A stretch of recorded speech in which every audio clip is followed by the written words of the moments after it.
I don't know why, but you were watching the Madness Comic Network. Are you mental?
I just want it to be like the Crusader Corps.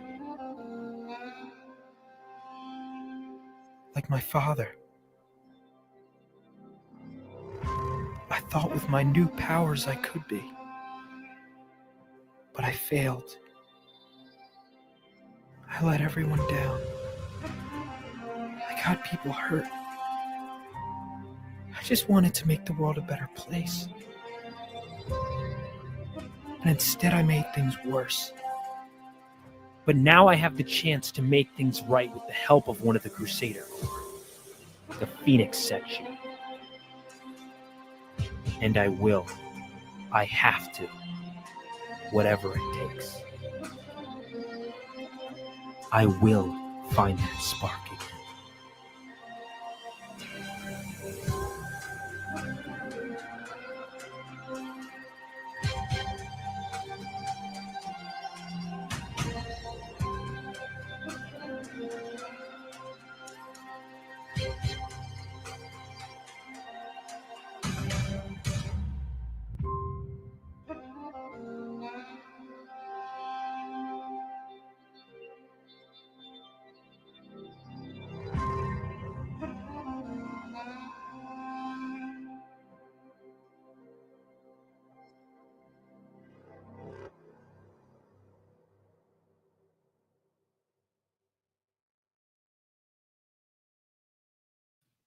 And good evening, everybody. I am RJ Carter, Senior Managing Editor here at CriticalBlast.com, myopic proofreader for Critical Blast Publishing, Chief Envelope Licker for Critical Blast Logistics. And yes, I will help you with your crowdfunding data if you want to do it all on yourself, if you want to print it all on your own, but you just need the data tweaked.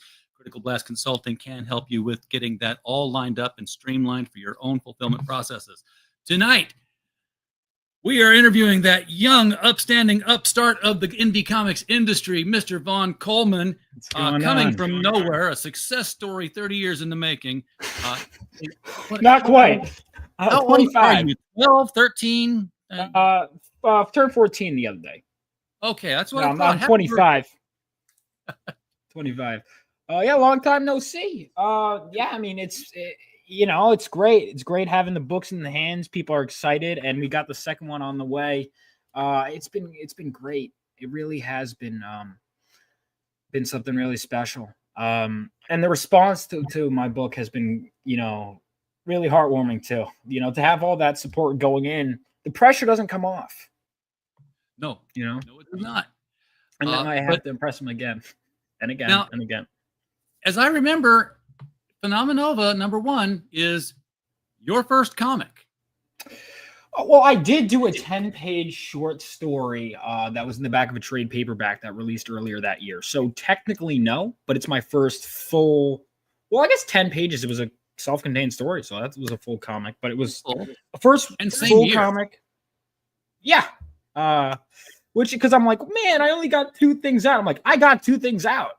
Yeah, you've done more than a lot of pros have done. I know. And that's why the self-deprecating attitude is, well, I don't want to say self-deprecating, but the high pressure is great. But sometimes you want to go, hold on, I accomplished stuff, You did.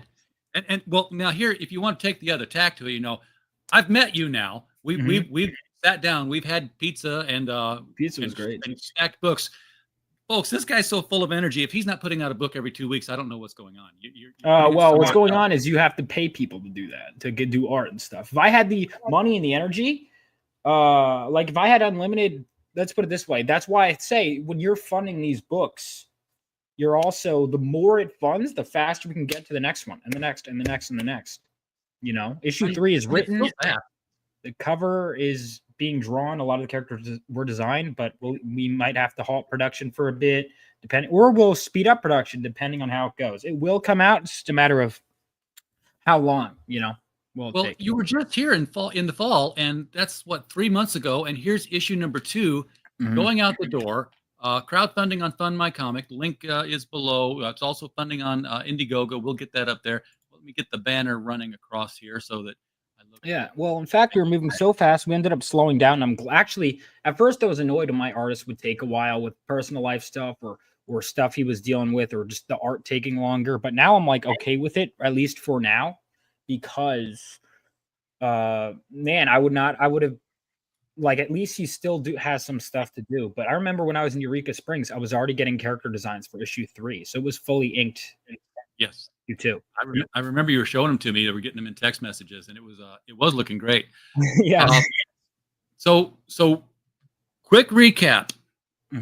Issue 1, because people are responding to this story. Yeah. And I got to know, what's this story about that's causing people to jump in on this? Because I think issue 2 is now selling faster and stronger than issue 1 did. Well, I don't know if it's selling. I mean, we raised $10K in a week on the first one, but I also launched in April and not January. Oh, he'll be back. So, there's that. But I mean, in terms of the amount of people backing, I think it's more. It certainly feels. My mouse has buttons.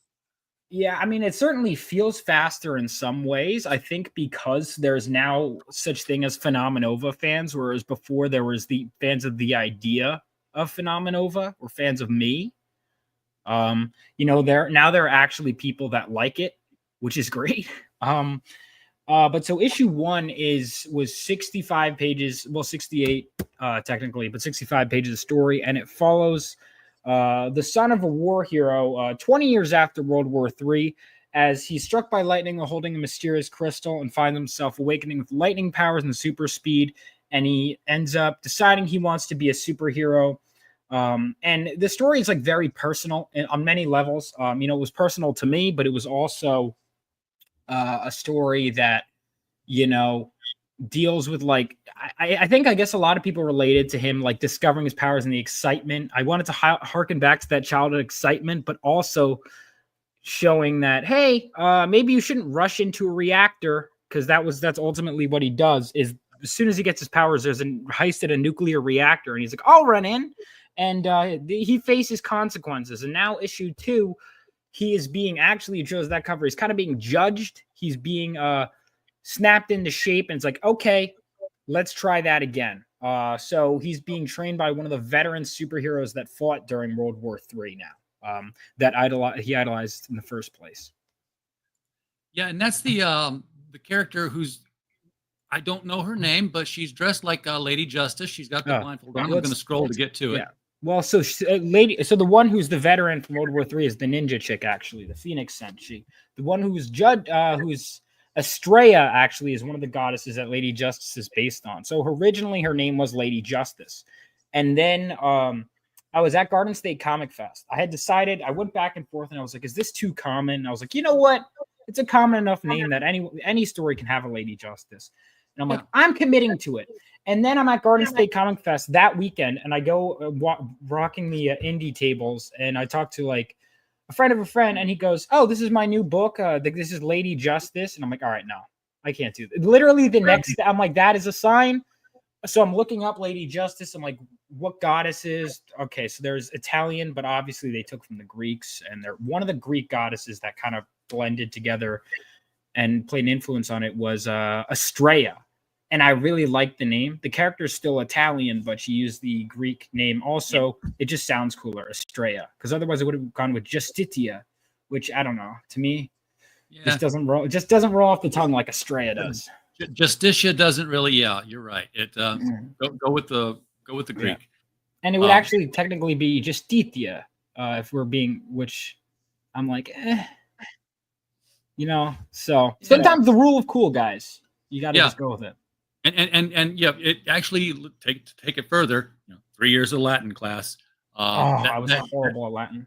That J is a Y, so it's Justitia. Oh, is it? Oh, yeah. That's right. Because there was no J, it would have been an I, and it has a Y sound. I barely passed Latin. I took it for 2 years. I could not figure out the language. I was so bad at it. Maybe if I had paid better attention in class, that probably could have helped. To be honest with you. But I do remember taking Latin, and I remember my teacher had a thing that was, because it was the imperfect tense was ba, right? Yes. So we had were the imperfect sheep was our way of knowing. It was a sheep without a tail, and were is imperfect, and ba because it's anyway. That's the only thing I remember really. I know some words, but I was very bad at Latin. Yeah, well, I looked at it because I always had a fascination with cryptography and solving puzzles. So when I was given like a whole new language, and I'm like, oh, and there's a code to it, and this is how you play, I'm good to go. I read the glossary like the first week of class, and I'm trying to say stuff. And he's like, yeah, you slow your roll. You don't know what you're doing yet. So this campaign is available on Indiegogo and Fund My Comic because, no customer left behind. I did a poll, and it was like 14 people voted. I was like, who will only back on Indiegogo and no other platform? And the point of that poll wasn't to call anyone out. It was to go, okay, are there people 14 customers. That's like nothing. Okay. That's 14 people I would like to buy the book. So, if Indiegogo is your preferred platform or your only platform, it's there for you. If not, you have Fund My Comic. And if you even prefer Kickstarter, the sign-up list is available there too. Wherever you decide to go, goes to the same place, contributes to the same stretch goal rewards. So, yeah, and it looks like Fund My Comic is winning that race. By the way, you got $30 there on Indiegogo, but Fund My Comic is $4,400. So, way to go, Luke Stone and team over at Team FMC. Again, link is right below. Heroenberg is in the chat here. It says Greek goddess of justice was also called Themis, as in Themyscira, the ancient. Oh, that's what Themyscira is from. I didn't know that, but I do. Themis was one of the names that I was considering. Estrella, hold on, Estrella was just double checking it. She was golden. She is also associated with Justice. There were like multiple that were associated with Justice, and Estrella was the one I settled on.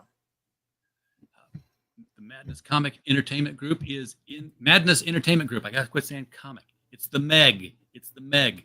Hello, Pops. Glad you're out there, shaking up the industry and getting the network in place to where more creators like Vaughn have a place to go to let people know about what they're doing.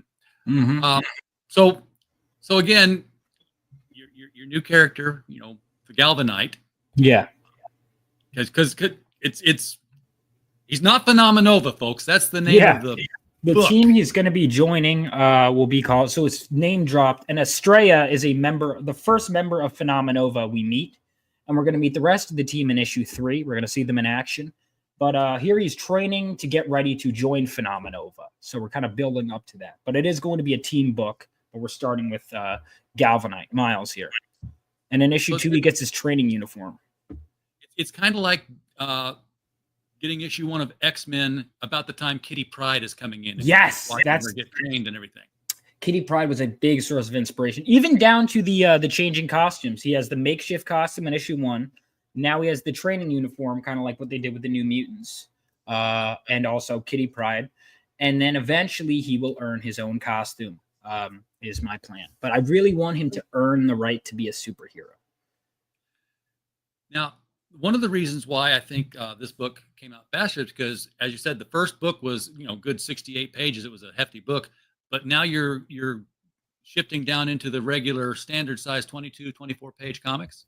Yeah. Well, the next issue, we're already breaking the pattern, but then it's going to revert back to it. But the next issue is going to be like 40-something pages just because we're introducing so many characters, so many villains and heroes.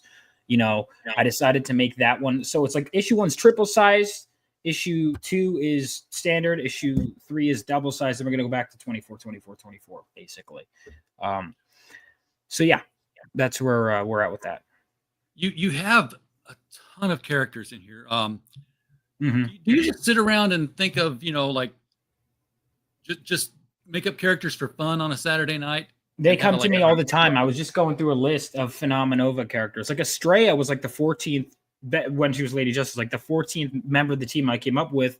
But then as I was actually plotting out the issues, I was like, no, this character could actually fit here earlier. In fact, she actually fits perfectly and makes the story easier. So even though she was one of the later ones I came up with, she's one of the earliest, the first one I introduced because just plot wise. But yeah, I mean, I'm coming up with ideas all the time, like all the time. I could write this for so many issues. I have tons of members of the team to introduce, villains, side characters, spin-offs. I mean, I have so much to go to, but that's why I'm really restraining myself. And this is a simple training issue, because I feel like there's a lot of, let's really dive into this one character and introduce some side ones too, some other major players before we go in. Like it's called Down to the Core. We're basically diving down into the core themes of this character and Phenomenova as a story in this issue. We're kind of reinforcing what was said in issue 1 while expanding on the lore, expanding more on his origin as well as the Phoenix Senshi's origin, introducing some new characters, but it's really that doubling down. I kind of pulled from Life Death, how Storm loses her powers and she kind of has to rediscover herself, or Daredevil Born Again, or stories like that, where he really has to kind of look inwards and reflect in order to become the best version of himself, is ultimately what this is all about. Now, of course, the thing that always sells comics is going to be the art. Mm-hmm. And of course. Number 1, you had 5 different covers. Yes. Are you know very well? Yes. Oh, yes, I know. It's like, okay, this one's that one. This one's that one. Are you going to be doing multiple covers? Obviously, you are. I've already seen 3 of them.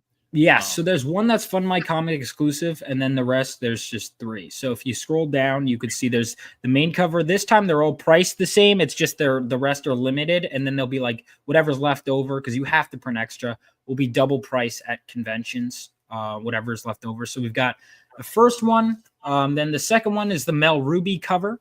Now that was special to me because the first comic I ever worked on, I was an editor on a book called Hunter Ninja Bear. And I had a ninja character, a female ninja character, and there's a female ninja character in this book, and I was like, I got to get him to draw it. And I had always wanted to work with Mel. He was the first artist I really got to work with, even if not directly on the book. Super nice guy.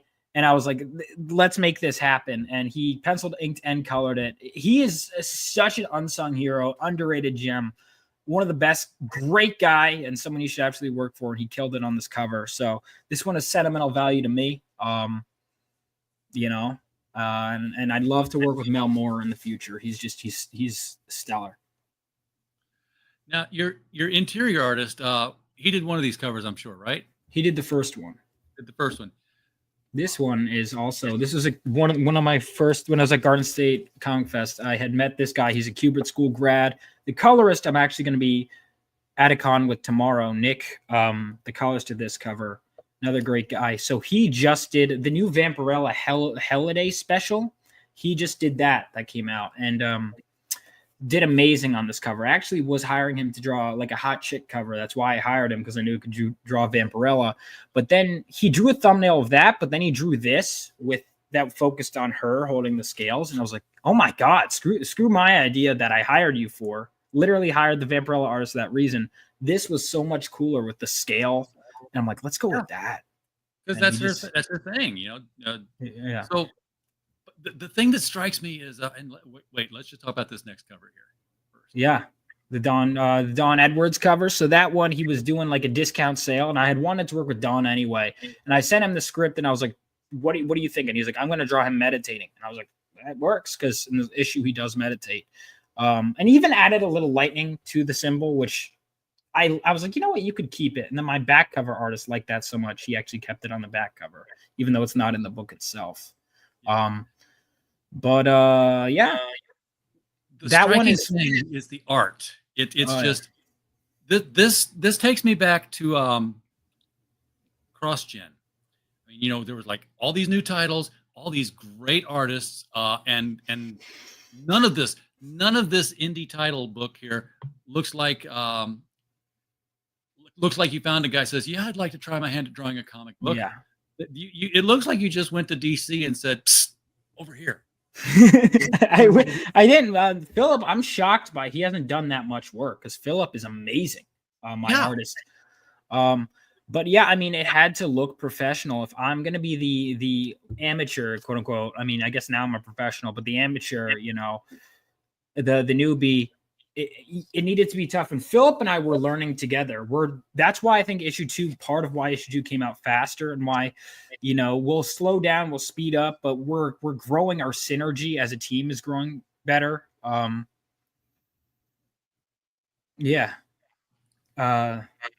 So that's it's great, and it's a different colors for the interiors this time, but he matched the style well enough of issue 1 that. Oh yeah, I couldn't tell. I mean, not to you know, be too on the nose about it, but it's phenomenal. It's a phenomenal story. It's got phenomenal art. Grey Wolf, glad to have you in the chat there. Hey, how's it going? Oh, and yes, Neil Gaiman did have a Lady Justice, and you know, feel free to steal that. Because he can be forgotten for that now. I mean, I did see that when that was one of the arguments against it, but she's already Estrella. We're sticking with it. Yes. And we want to thank you, Heroinberg, for putting both the links into the chat there, the Indiegogo and the Fund My Comic. Wherever you go to buy your comics, folks, just go get it. Of course, I'm going to be backing it. I backed the last one. Thank you. And you know, and I'm glad I did. I'm going to probably be getting all those covers again too, because guys, when you just can't pick. Yeah, well, they all have to be good, and I'm also a stickler for they have to actually also have storytelling, and all of them do. You know, I can't stand, like the other day there was like a Klaus Janson issue and had J. Scott Campbell cover. It was an homage to a Tim Sale thing, and had this beautiful Poison Ivy drawn in the Tim Sale style on the cover. I pick up the comic. Poison Ivy's not even in the issue.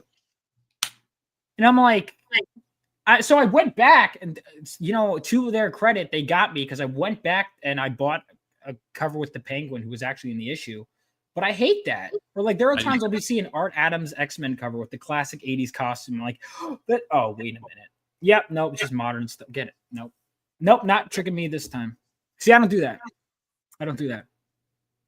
Your covers all have something to do with the story. Now, you haven't done it yet, but let me ask you your thought on this. What's your opinion on covers with word balloons? Yeah, I haven't done it yet, but not because I'm against it. The new Savage Land Rogue issue that just came out has a word balloon on it, and it works great. I'm totally for it. I love those. I pulled from a lot of the older stuff. There's things that people will say are outdated, and I'm like, these stories are timeless. A lot of those stories with covers with word balloons, some of the best ever. I mean, yeah, no, I would do it if the situation called for it. Maybe I should consider it. I find it funny that Savage Land Rogue is getting a miniseries because when you look back, everyone's drawing Savage Land Rogue. Everyone loves to do it. It was one panel in a Jim Lee comic. No, it was more. I just read the story. It was the perfect timing. I just finished reading Uncanny X-Men 274 to 277, but she was in it pretty prominently. At least 274 to 275. But even still, it was a couple of issues. Oh, that pose, yeah. Yeah, the pose that everyone loves is like the one panel. I actually just finished recording a short video on that because I just read the new issue. I read it, and then immediately after they had a throwback. So it was like perfect timing that I just read that back to back. But yeah, it's like Savage Land Rogue is not like a huge character, but might be my favorite Rogue storyline so far, honestly. It's a lot of people's favorite Rogues. So with you building all the characters in Phenomenova, do you have on your timeline the spin-off when somebody's going to be getting their own book, or are you going to keep all their adventures self-contained in this book? I mean, for right now, I'm keeping it within Phenomenova. The closest I will say is already, like, within the first day of it arriving in people's hands, people were requesting, and I had already thought of this and wanted to do this, Crusader Corps spin-off series, which is this prequel stories following the heroes that fought during World War III. That was like day one, it was requested, which is some of the best praise you can get. And I was like, yes, but I want them to beg for it more. And I think you're going to get more of the Phoenix Sentry's backstory, and people will probably be begging for it. And once we show that Phenomenova can keep coming out, I'm not going to halt Phenomenova production for Crusader Corps. I want Crusader Corps to be worked on by a different artist while Phenomenova is coming out. But that would be the first spinoff I would do. Yeah, probably, most likely. That would be the first spinoff I would do. So for everybody who's ordering right now, when am I fulfilling this book? Well, ideally March or April. It's lettered. The book is lettered. I just have to go through. My editor gave me some notes on some of the lettering. We're going through like our final lettering revisions. I've just had so much going on. I haven't been able to make them yet. Then I have to format, which should be easier, and then print it. So once that is done, it should be ready to go. So if we're doing it in April, then I would guess, based on the turnaround time you've showed so far, that Phenomenova 3 is September. September, December. I would ideally love to launch 3 in April or May, but again, that depends on how much 2 makes. Are we going to be sitting on it for a while or not? That all depends. But I would love to get right to work on 3. Sure. Well, like you did say that it was already written, so. Yeah. Oh, it's written. And the cover is already being drawn. How far have you got this plotted out so far, broken down issues-wise? I've written the first 8. First 8? Okay. That's. I've planned out. I mean, I have ideas for tons and tons of issues, but in terms of a plan, team book, sure. 20 to 30, maybe, give and take a few. Like eventually I would love to have fill-in artists. Like I have kind of like stories like, oh, there's a kind of a break here. We could throw in one of these fill-in ideas. So I also understand that things will change on the fly, but I would say I have a 20 plus issue plan right now. And then rougher outlines after that. Ideally I could go into the hundreds. Like I have hundreds of issues worth of ideas, but in terms of outline, I would say probably 20-something At outline. some point, you're going to have to get ghostwriters to, keep up the pace, so you have like multiple issues being worked on at a single time.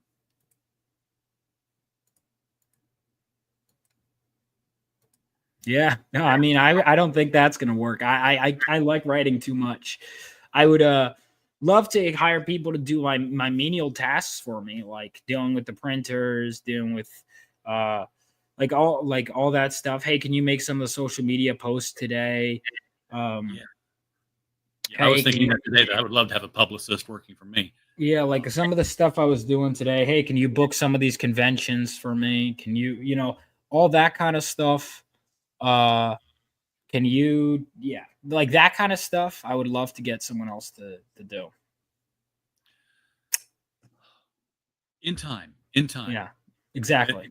When you're the Stan Lee of your own publishing, when Rebel Chaos is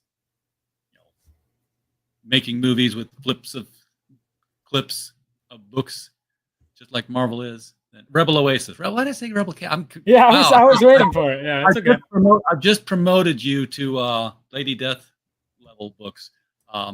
Actually, yours are better. I've never really got into the Lady Death. Lady Death. Oh well, thank you. I appreciate the compliment. Or those Chaos comics. So, yeah, Rebel Oasis with the gun sticking down in the.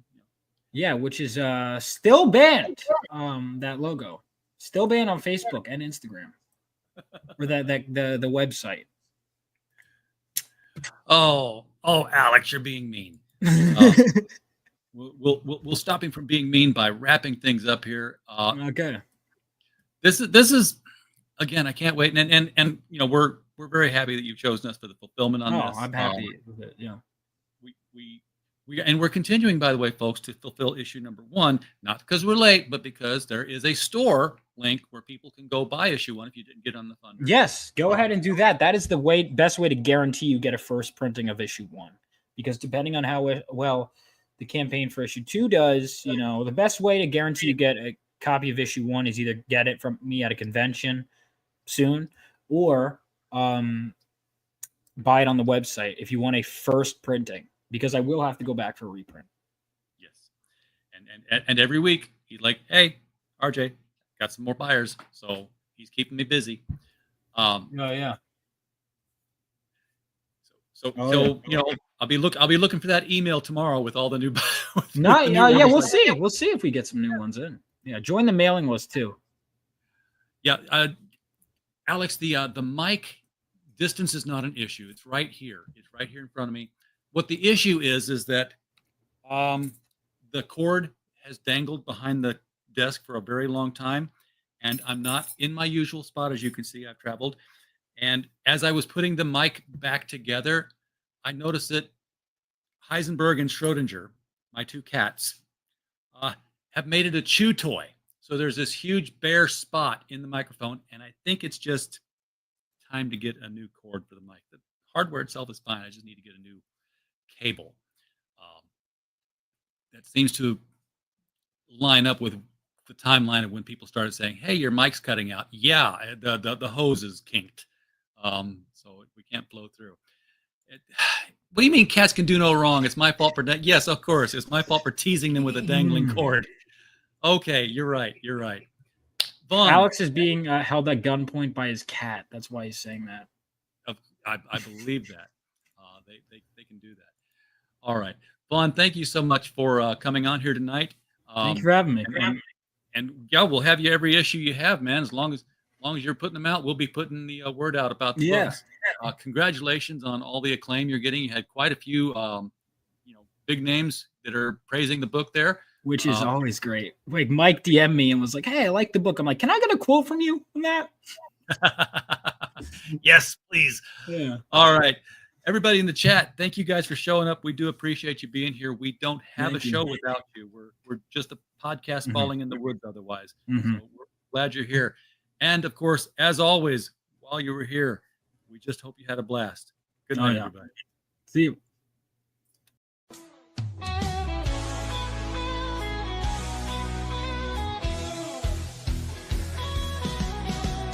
Click on the tube and feel the vibe. Every show you crave right here live. Heroes and villains clash in the night. Madness Comic Network sets it right. Scroll through the list, find what you need. Epic battles and fast-paced speed. From capes to cosmic space delight. Tune in and watch your favorites ignite. On Facebook, share the thrill so grand. On X, the buzz across the land. Madness Comic Network all around. In every episode, joy is found.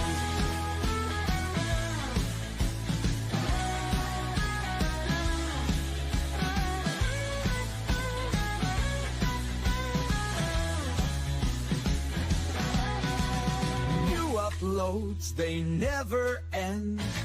Superheroes and their friends. Catch every twist and every turn. Madness Comic, you will yearn. Stay up to date with every twist. Madness Comic, don't miss a gist. From laughter to tears, every mood. Madness Comic sets the groove. Click that button and subscribe. Catch the wave and ride the tide. Join the fun, join the craze. Madness Comic brightens days. Hey!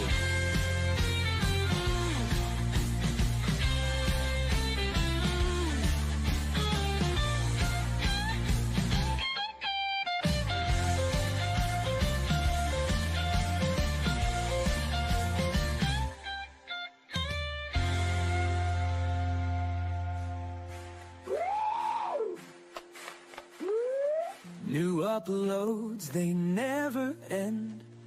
Superheroes and their friends. Catch every twist and every turn. Madness Comic, you will yearn. Stay up to date with every twist. Madness Comic, don't miss a gist. From laughter to tears, every mood. Madness Comic sets the groove. Click that button and subscribe.